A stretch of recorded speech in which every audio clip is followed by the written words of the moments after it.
Everyone loves to listen to a good book, and there are so many wonderful ones to choose, so we decided to bring you this podcast of Stories Come to Life. Each episode features a story from either classic or modern literature, especially chosen to be interesting and exciting to hear. So sit back, relax, and listen to this story come to life. Welcome to Stories Come to Life. I am your host, Kathryn Lopez Luker. This is an episode of departures. First, there's the lovely Miss Blossom, the 3-week lodger in Dandelion Cottage. But alas, 3 weeks passes so quickly, and before the girls know it, Miss Blossom has to leave. Then Grandma Pike, who lives next door, moves away to live with her married daughter. Then Mr. Brown is called away to Washington for business for at least a month, so his dinner must be postponed until he returns. At least kindly Mrs. Crane won't be leaving. She always has a place for the girls, and they become better friends than ever. Now sit back, relax, and listen to this story come to life. Dandelion Cottage by Carroll Rankin. Chapter 7. The Girls Disclose a Plan. "Did you sleep well, Miss Blossom?" asked Betty, shyly waylaying the lodger who was on her way to breakfast. "Yes," said Miss Blossom, smiling brightly, "though in spite of your warning and all my care, the bottom dropped out of my bed and landed the mattress on the floor. But no harm was done. As soon as I discovered that I was not falling down an elevator shaft, I went to sleep again.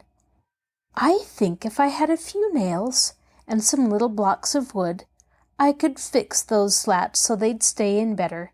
You see, they're not quite long enough for the bed." "I'll find some for you," said Betty. "You'll find them on the parlor table when you get back." Before the week was over, the girls had discovered that their new friend was in every way a most delightful person. She proved surprisingly skillful with hammer and nails, and besides mending the bed, she soon had several of the chairs quite firm on their legs. "Why," cried Betty one day as she delightedly inspected an old black walnut rocker that had always collapsed at the slightest touch, "this old chair is almost strong enough to walk. I'm so glad you've made so many of them safe, because when Mrs. Bartholomew Crane comes to see us, she's always afraid to sit down. She's such a nice neighbor that we like to make her comfortable." "We do have the loveliest friends," said Jean with a contented sigh. "It's hard to tell which one is the nicest." "But the dearest, too," exclaimed Marjorie, discriminating nicely, "are Mr. Black and Mrs. Crane. Oh, except you, of course, Miss Blossom." "Somehow," added Betty, "we always think of those two in one breath, like Dombey and Son or Jack and Jill." "But they couldn't be farther apart, really," declared Jean. "They're both nice. Both are kind of old. Both are dark and rather stout. But except for that, they're altogether different. Mr. Black has everything in the world that anybody could ever want, and Mrs. Crane hasn't much of anything. Mr. Black is invited to banquets and things and rides in carriages and has a silk hat," Mabel broke in. "And Mrs. Crane," continued Jean, paying no attention to the interruption, "can't even afford to ride in the streetcar. I've heard her say so." "I wish," groaned generous Mabel with deep contrition, "that I'd never taken a cent for that lemonade I sold her last spring. If I'd dreamed how good and how poor she was, I wouldn't have. She might have had 4 rides with that money." "I wish," said Jean, "that we could do something perfectly grand and beautiful for Mrs. Crane. She's always doing the kindest little things for other people." "Well," demanded Marjorie, "aren't we going to have her here to dinner too, when we have Mr. Black?" "Please don't tell anybody, Miss Blossom. It's to be a surprise." "Still, just a dinner doesn't seem to be enough," said Jean, who, with her chin in her hand, seemed to be thinking deeply. "Of course it helps, but I'd rather save her life or something like that." "Little things count for a great deal in this world sometimes," said Miss Blossom, leaning down to brush her cheek softly against Jean's. "It's generally wiser to leave the big things until one is big enough to handle them." "Mrs. Crane is pretty big," offered matter-of-fact Mabel. "Oh, dear, that wasn't at all what I meant." "Mr. Black," said Betty dreamily, "has enough things, but I don't believe he really cares about anything in the world but his roses. His face is different when he talks about them, kind of soft all about the corners and not so...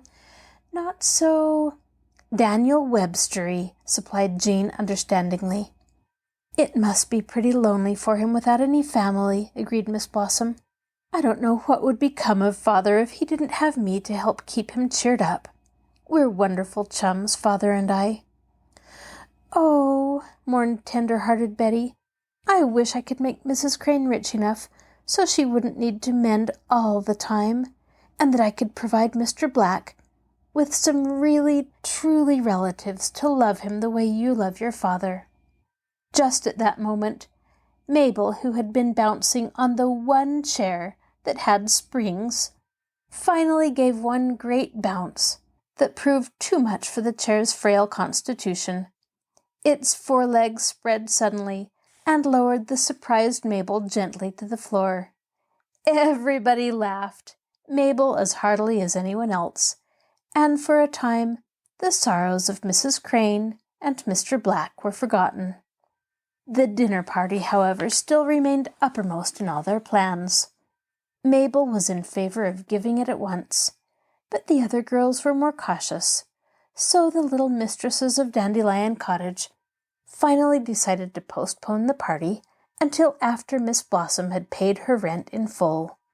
"You see," explained cautious Marjorie, one day when the girls were alone, "she might get called away suddenly before the 3 weeks are up. And if we spent more money than we have, it wouldn't be very comfortable. Besides, I've never seen $7.50 all at once, and I'd like to." But the dinner plan was no longer the profound secret that it had been at first, for when the young housekeepers had told their mothers about their lodger, they had been obliged to tell them also what they intended to do with the money. In the excitement of the moment, they had all neglected to mention Mrs. Crane, but later, when they made good this omission, their news was received in a most perplexing fashion. The girls were greatly puzzled, but they did not happen to compare notes until after something that happened at the dinner party had reminded them of their parents' incomprehensible behavior. "Mamma," said Betty one evening at supper time, soon after Miss Blossom's arrival, "I forgot to tell you that we're going to ask Mrs. Crane, too, when we have Mr. Black to dinner. It's to be a surprise for both of them." "What?" gasped Mrs. Tucker, dropping her muffin, and looking not at Betty, but at Dr. Tucker. "Surely not Mrs. Crane and Mr. Black, too? You don't mean both at the same time?" "Yes, Mamma," said Betty. "It wouldn't cost any more."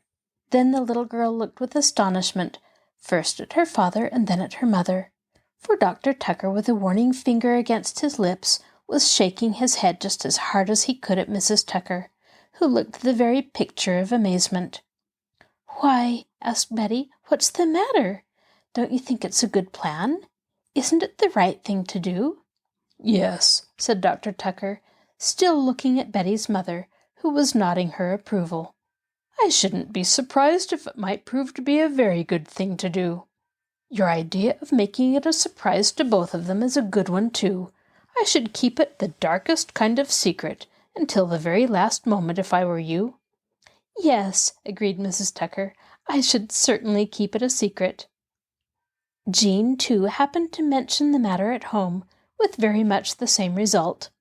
Mr. Mapes looked at Mrs. Mapes with something very closely resembling an amused twinkle, and Jean was almost certain that there was an answering twinkle in her mother's eye. "What's the joke?" asked Jean. "Oh, I couldn't think of spoiling it by telling," said Mrs. Mapes. "If there's anything I can do to help you with your dinner party, I shall be delighted to do it." "Oh, will you?" cried Jean. "When I told you about it last week, I thought somehow that you weren't very much interested." "I'm very much interested indeed," returned Mrs. Mapes. "I hope you'll be able to keep the surprise part of it a secret until the very last moment. That's always the best part of a dinner party anyway, you know."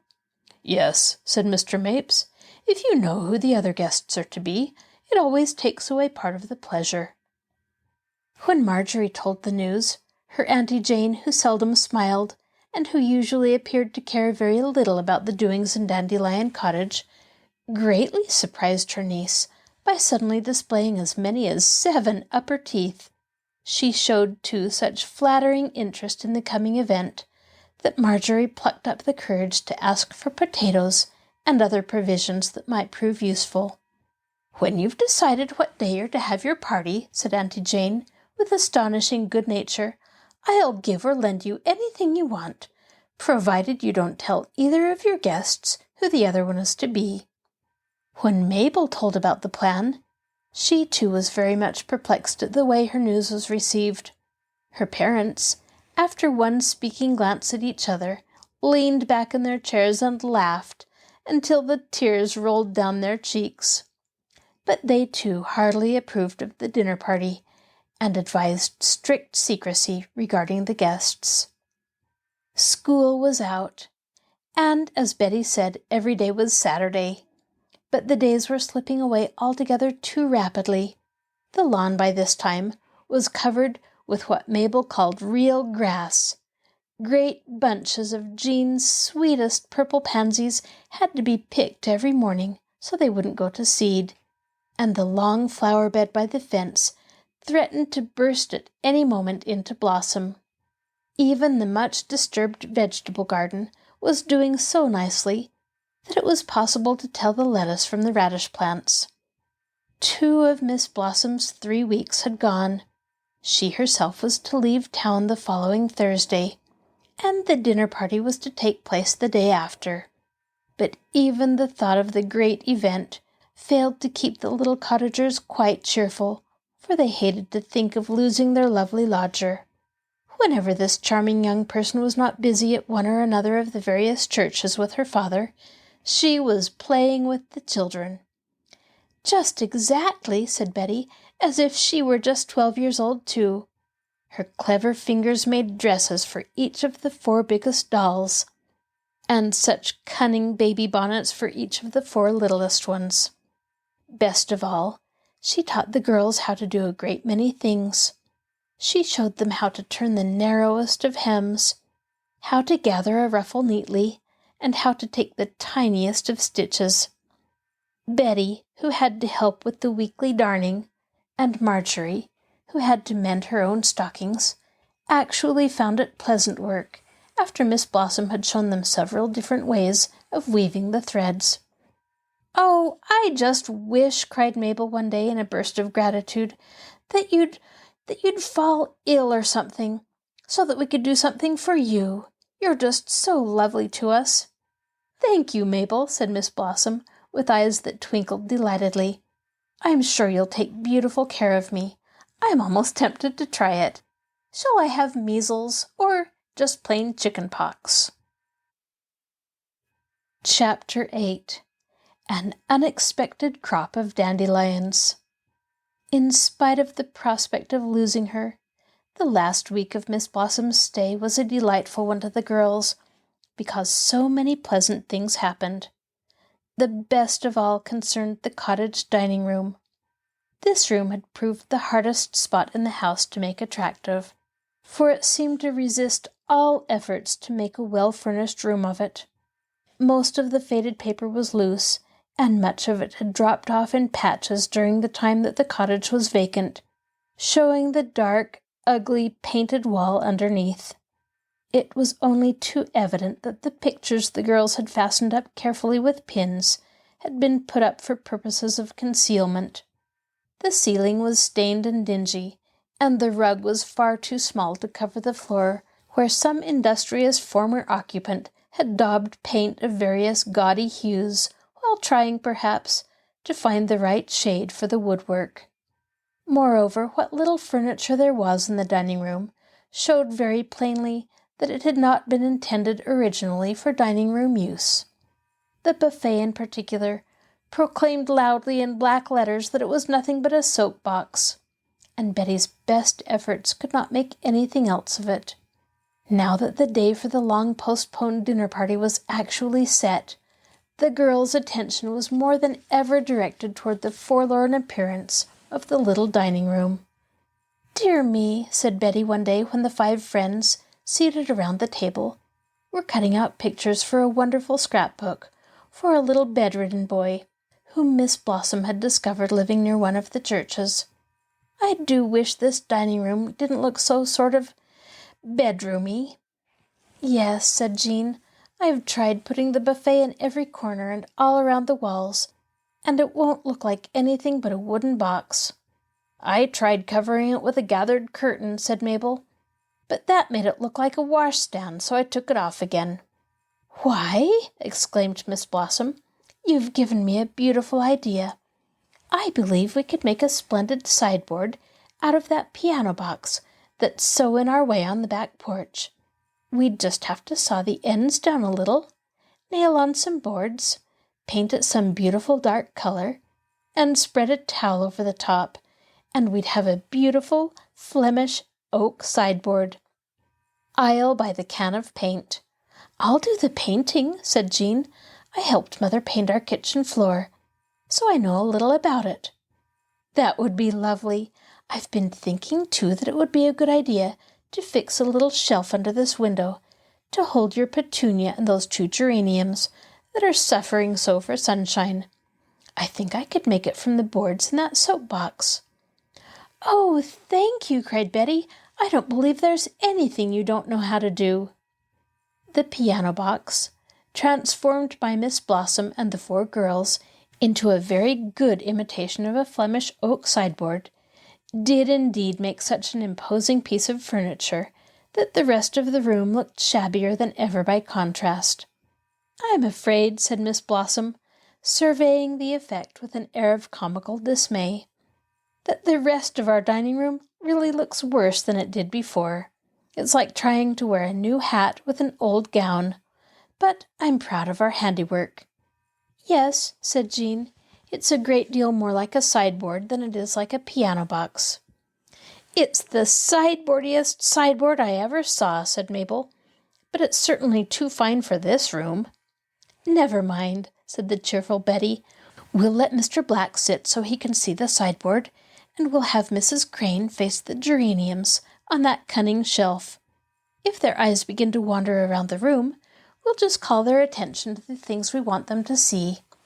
When Mama entertains the sewing society, she always invites the first one that comes in to sit in the chair over the hole in the sitting room rug, so that the others won't notice it. If we catch Mr. Black looking at the ceiling, we'll say, 'Oh, Mr. Black, did you notice the flowers on the sideboard?'" Everybody laughed at Betty's comical idea. This desperate measure, however, was not needed, for one afternoon, the day after the sideboard was finished, something happened, something lovelier than the girls had ever dreamed could happen. It was only 3 o'clock, yet there was Miss Blossom coming home 2 hours earlier than usual. Her white-haired father was with her, and under his arm, in a long parcel, were 7 rolls of wallpaper. "My contribution to the cottage," said Mr. Blossom, laying the bundle at Betty's feet and smiling pleasantly at the row of girls on the doorstep. "It's paper for the dining room," explained Miss Blossom. "We happened to pass a store on our way to work this noon, where they were advertising a sale of odd rolls of very nice paper at only 5 cents a roll.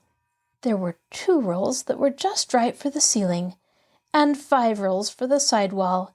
It seemed just exactly the right thing for Dandelion Cottage, so we couldn't help buying it." "It would have been wicked," said Mr. Blossom, cutting the string about the bundle, "not to buy such suitable paper at such a ridiculous price." "Oh, oh!" cried the delighted girls, as Mr. Blossom held up a roll for inspection. "It might have been made for this house." Dandelion blossoms in yellow, with such soft green leaves, said Betty, and such a lovely light creamy background. Oh, what's that? That's the border, replied Miss Blossom. See how graceful the pattern is, and how saucily those dandelions hold their heads. Show them the ceiling paper now, Father. Oh, cried Mabel, just picked dandelions scattered all over an ocean of milk. How pretty! We'll have the Village Improvement Society after us, laughed Marjorie. They don't allow a dandelion to show its head. I love dandelions, said Miss Blossom. The real ones, I mean. They're such happy, cheerful things, and such a beautiful color.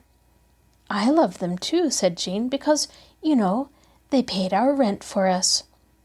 But, said Mabel, I'm thankful we haven't got to dig all these dandelions. Now, said Miss Blossom, we must go right to work. If everybody will help, Father and I will put it on for you. You needn't be afraid to trust us, because last spring we papered our 2 biggest rooms, and they really looked almost professional, except for one strip that Father got upside down. But your dining room will be in no danger on that score, for Father never makes the same mistake twice. Jean, you and Mabel can move all the furniture except the table and sideboard into the kitchen. We'll have to stand on the table. Betty, take down all the pictures. Father, you can be trimming the ceiling paper here on the sideboard, while Marjorie starts a fire in the kitchen stove, so I can have hot water for the wallpaper paste. We'll have our wall covered with dandelions in just no time. No, said Mr. Blossom, when the furniture was out and the pictures were all down. We must dig the soil up well, or our dandelions won't grow. Everybody must tear off as much as she can of this old paper, off the wall. It's so ragged it comes off very easily. The roof used to leak, said Betty, but my brother Rob unrolled some tin cans and nailed them over the place where the shingles truly are gone, and it never leaked a mite the last 4 times it rained. The plaster seems fairly good, said Mr. Blossom.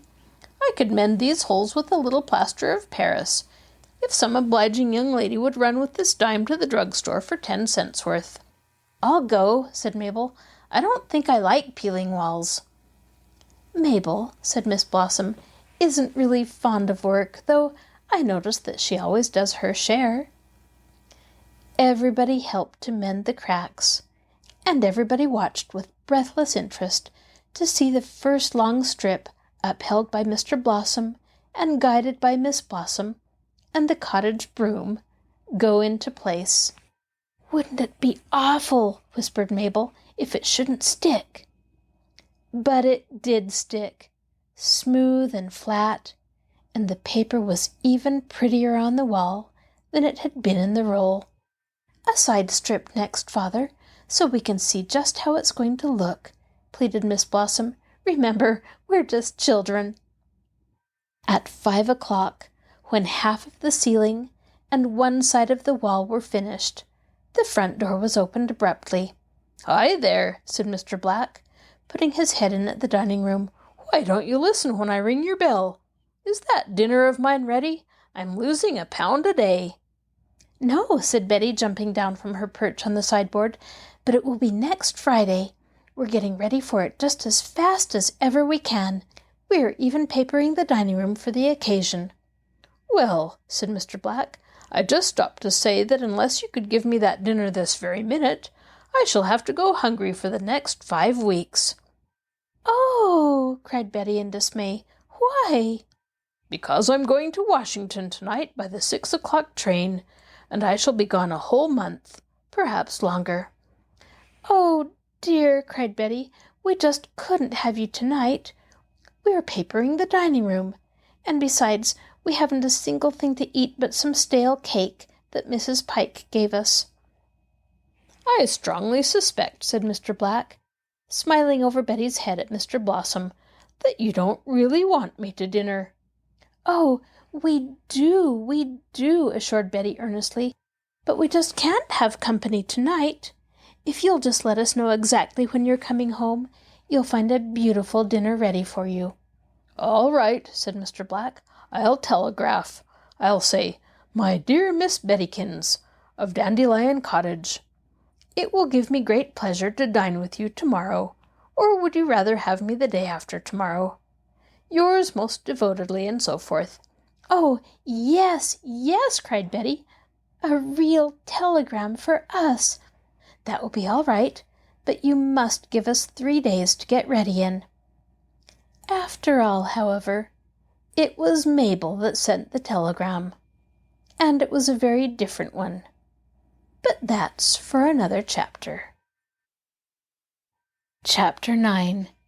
Changes and Plans. When the little dining room was finished, it was quite the prettiest room in the house, for the friendly Blossoms had painted the battered woodwork a delicate green to match the leaves in the paper, and by mixing what was left of the green paint with the remaining color left from the sideboard, clever Miss Blossom obtained a shade that was exactly right for as much of the floor as the rug did not cover. Of course, all the neighbors and all the girls' relatives had to come in afterwards to see what Betty called the very dandelioniest room in Dandelion Cottage. It seemed to the girls that the time fairly galloped from Monday to Thursday. They were heartily sorry when the moment came for them to lose their pleasant lodger.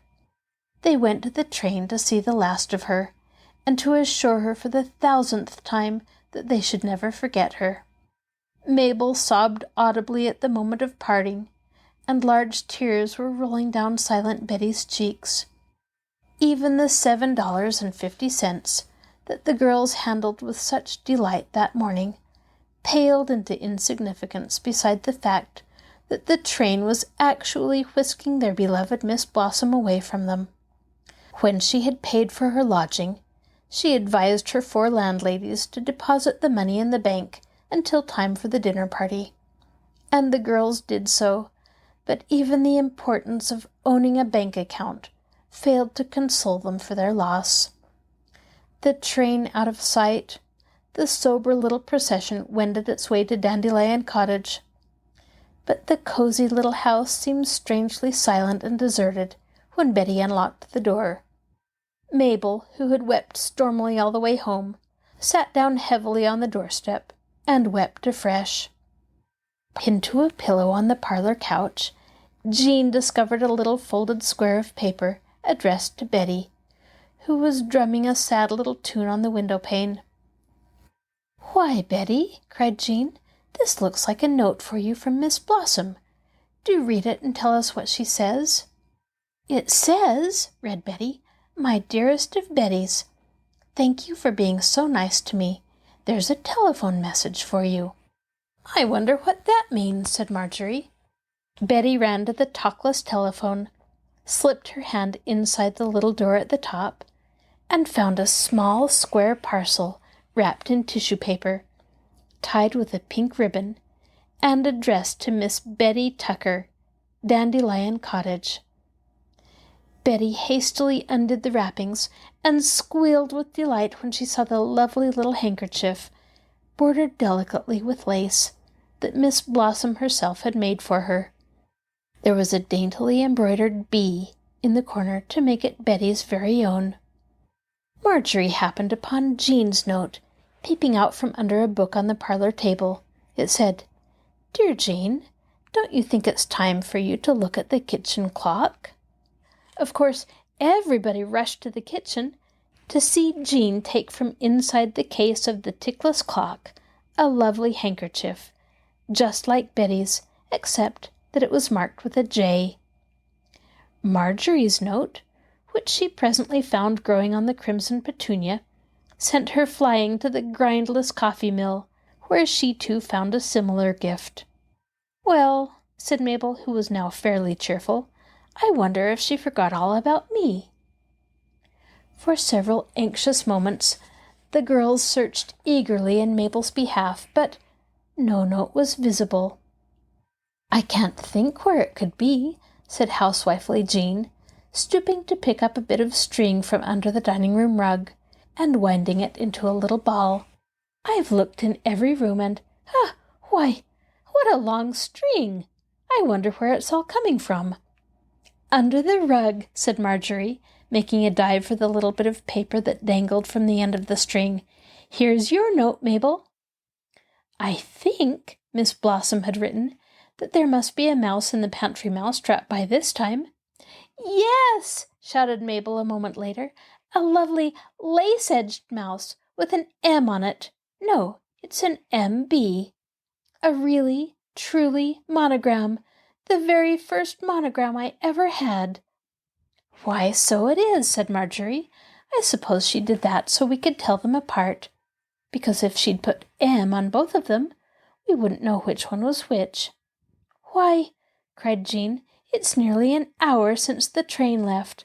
Wasn't it sweet of her to think of keeping us interested so we shouldn't be quite so lonely?" "Yes, that was even nicer than our lovely presents, but it was just so like her." "Oh dear," said Mabel, again on the verge of tears. "I wish she might have stayed forever. What's the use of getting lovely new friends if you have to go and lose them the very next minute? She was just the nicest grown-up little girl that there ever was, and I'll never see her any—" "Look out, Mabel," warned Marjorie. "If you cry on that handkerchief, you'll spoil your monogram." Miss Blossom didn't intend these for crying handkerchiefs. One good-sized tear would soak them. Miss Blossom was not the only friend the girls were fated to lose that week. Grandma Pike, as everybody called the pleasant little old lady, was their next-door neighbor on the west side, and the cottagers were very fond of her. No one dreamed that Mrs. Pike would ever think of going to another town to live, but about 10 days before Miss Blossom departed, the cheery old lady had quite taken everybody's breath away by announcing that she was going west, just as soon as she could get her things packed, to live with her married daughter. When the girls heard that Grandma Pike was going away, they were very much surprised, and not at all pleased with the idea of losing one of their most delightful neighbors. At Miss Blossom's suggestion, they had spent several evenings working on a parting gift for their elderly friend. The gift, a wonderful linen traveling case with places in it to carry everything a traveler would be likely to need, was finished at last, with so many persons working on it. It was hard to keep all the pieces together, and the girls carried it to Grandma Pike, who seemed very much pleased. "Well, well," said the delighted old lady, unrolling the parcel, "if you haven't gone and made me a grand slipper bag. I'll think of you now every time I put on my slippers." "No, no," protested Jean. "It's a traveling case, with places in it for most everything but slippers." "We all sewed on it," explained Mabel. "Those little bits of stitches that you can't see are all Betty's. Jean did all this feather stitching, and Marjorie hemmed all the binding. Miss Blossom basted it together for us, so it wouldn't be all crooked." "And what did you do, Mabel?" asked Grandma Pike, smiling over her spectacles. "I took out the basting threads and embroidered these letters on the pocket." "What does this P stand for?" "Pins," said Mabel. "You see, it was sort of an accident. I started to embroider the word soap on this little pocket, but when I got the SOA done, there wasn't any room left for the P, so I just put it on the next pocket. I knew that if I explained that it was the end of soap and the beginning of pins, you'd remember not to get your pins and soap mixed up." During the lonely days immediately following Miss Blossom's departure, Mrs. Bartholomew Crane proved a great solace. The girls had somewhat neglected her during the preceding busy weeks, but with Miss Blossom gone, the cottagers became conscious of an aching void that new wallpaper and lace handkerchiefs and a bank account could not quite fill. So presently they resumed their former habit of trotting across the street many times a day to visit good-natured Mrs. Crane. Mrs. Crane's house was very small, and looked rather gloomy from the outside, because the paint had long ago peeled off, and the weather-beaten boards had grown black with age. But inside it was cheerfulness personified. First, there was Mrs. Crane herself, fairly radiating comfort. Then there was a bright rag carpet on the floor, a glowing red cloth on the little table, a lively yellow canary named Dixie in one window, and a glorious red and crimson, but very bad-tempered parrot in the other. There were only 3 rooms downstairs and 2 bedchambers upstairs. Mrs. Crane's own room opened off the little parlor, and visitors could see the high feather bed, always as smooth and rounded on top as one of Mrs. Crane's big loaves of light bread.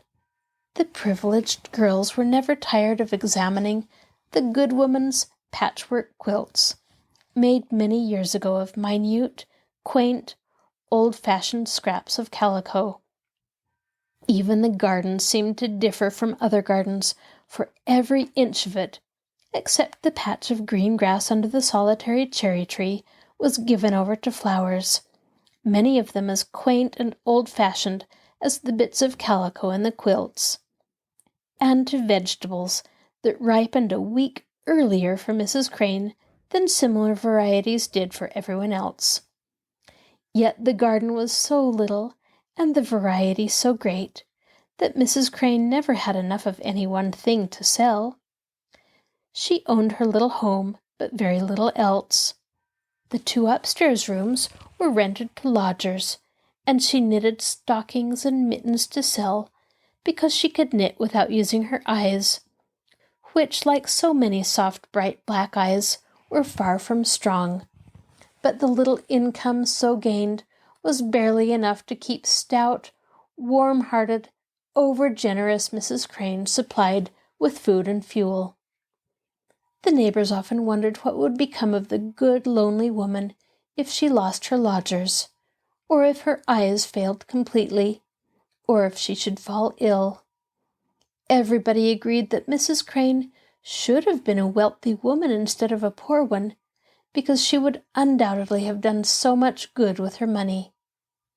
Mabel had heard her father say that there was a good-sized mortgage on the place, and Dr. Bennet had instantly added, "Now don't you say anything about that, Mabel." But ever after, Mabel had kept her eyes open during her visits to Mrs. Crane, hoping to get a glimpse of the dreadful large-sized thing that was not to be mentioned. On one occasion, she thought she saw light. Mrs. Crane had expressed a fear that a wandering polecat had made a home under her woodshed. "Is mortgage another name for polecat?" Mabel had asked a little later. "No," imaginative Jean had replied. "A mortgage is more like a great, lean, gray, hungry wolf, just waiting around the corner to eat you up. Don't ever use the word before Mrs. Crane. She has one." "Where does she keep it?" demanded Mabel, agog with interest. "I promised not to talk about it," said Jean, "and I won't." Miss Blossom had been gone only 2 days when something happened to Mrs. Crane. It was none of the things that the neighbors had expected to happen, but for a little while it looked almost as serious. Betty, running across the street right after breakfast one morning, with a bunch of fresh chickweed for the yellow canary and a cracker for the cross parrot, found Mrs. Crane, usually the most cheerful person imaginable, sitting in her kitchen with a swollen crimson foot in a pail of lukewarm water and groaning dismally. "Oh, Mrs. Crane!" cried surprised Betty. "What in the world is the matter? Are you coming down with anything?" "I've already come," moaned Mrs. Crane grimly. "I was out in my backyard in my thin old slippers early this morning, putting hellebore on my currant bushes, and I stepped down hard on the teeth of the rake that I'd dropped in the grass, and there's 2 great holes in my foot. How am I ever going to do things I don't know? For it was all I could do to crawl into the house on my hands and knees." "Isn't there something I can do for you?" asked Betty sympathetically. "Could you get a stick of wood from the shed and make me a cup of tea? Maybe I'd feel braver if I wasn't so empty." "Of course I could," said Betty cheerily. "I'll tell you what," confided Mrs. Crane. "It's real nice and independent living all alone as long as you're strong and well, but just the minute anything happens, there you are like a Robinson Crusoe, Cast away on a desert island. I began to think nobody would ever come." "Can't I do something more for you?" asked Betty, poking scraps of paper under the kettle to bring it to a boil. "Don't you want Mr. Bennet to look at your foot? Hadn't I better get him?" "Yes, do," said Mrs. Crane, "and then come back. I can't bear to think of staying here alone." For the next 4 days there was a deep depression in the middle of Mrs. Crane's puffy feather bed, for the injured foot was badly swollen, and Mrs. Crane was far too heavy to go hopping about on the other one. At first, her usually hopeful countenance wore a strained, anxious expression, quite pathetic to see. "Now don't you worry one bit," said comforting little Betty. "We'll take turns staying with you. We'll feed Polly the parrot and Dixie, and I believe every friend you have is going to offer to make broth. Mother's making some this very minute." "But there's the lodgers," groaned Mrs. Crane, "both as particular as a pair of old maids in a glass case. Mr. Barlow wants his bedclothes tucked in all around so tight that a body'd think he was afraid of rolling out of bed nights. And Mr. Bailey won't have his tucked in at all. Says he likes them floating around loose and airy. Do you suppose that you girls can make those 2 beds and not get those 2 lodgers mixed up? I declare I'm so absent-minded that I've had to climb those narrow stairs many a day to make sure I'd done it right." "Don't be afraid," said Jean, who had joined Betty. "Marjorie's Aunt Jane has taught her to make beds beautifully, and I have a good memory. Between us, we'll manage splendidly." "But there's my garden," mourned the usually busy woman, who found it hard to lie still, with folded hands, in a world that seemed to be constantly needing her. "Dear me, I don't see how I'm going to spare myself for a whole week, just when everything is growing so fast." "We'll tend to the garden, too," promised Betty. "Yes, indeed we will," echoed Mabel. "We'll water everything and weed—" "Oh, no, you won't," said Mrs. Crane quickly. "You can do all the watering you like, but if I catch any of you weeding, there'll be trouble." The young cottagers were even better than their promises, for they took excellent care of Mrs. Crane, the lodgers, the parrot, the canary, and the garden, until the injured foot was well again. But while doing all this, they learned something that distressed them very much indeed. Of course they had always known in a general way that their friend was far from being wealthy, but they had not guessed how touchingly poor she really was. But now they saw that her cupboard was very scantily filled, that her clothing was very much patched and mended, her shoes distressingly worn out, and even her dish-towels were neatly darned. "But we won't talk about it to people," said fine-minded Jean. "Perhaps she wouldn't like to have everybody know." Even Jean, however, did not guess what a comfort proud Mrs. Crane had found it to have her warm-hearted little friends stand between her poverty and the sometimes too prying eyes of a grown-up world. Unobservant though they had seemed, the girls did not forget about the Mother Hubbard-like state of Mrs. Crane's cupboard.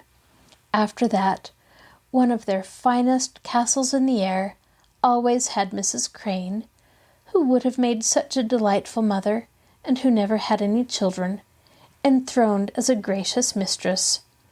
When they had time to think about it, it always grieved them to think of their generous-natured, no longer young friend, dreading a poverty-stricken, loveless, and perhaps homeless old age.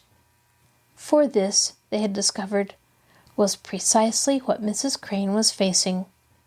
If she were a thin little active old lady with bobbing white curls like Grandma Pike, said Jean, lots of people would have a corner for her, but poor Mrs. Crane takes up so much room, and is so heavy and slow that she's going to be hard to take care of when she gets old. Oh, why couldn't she have had just one strong, kind son to take care of her? When I'm married, offered Mabel generously, I'll take her to live with me. I won't have any husband if he doesn't promise to take Mrs. Crane too. You shan't have her, declared Jean. I want her myself. She's already promised to me, said Betty triumphantly. We're going to keep house together someplace, and I'm going to be an old maid kindergarten teacher." "I don't think that's fair, Betty Tucker," said Marjorie earnestly. "I don't see how my children are going to have any grandmother if she doesn't live with me. Imagine the poor little things with Auntie Jane for a grandmother." This is your host, Kathryn Lopez Luker. Thank you for joining us for this episode of Stories Come to Life. Be sure to join us next time when we continue to listen to Dandelion Cottage. I'd love to hear from you, so please send an email to me at kluker@marshallpl.org. I'll talk to you again soon.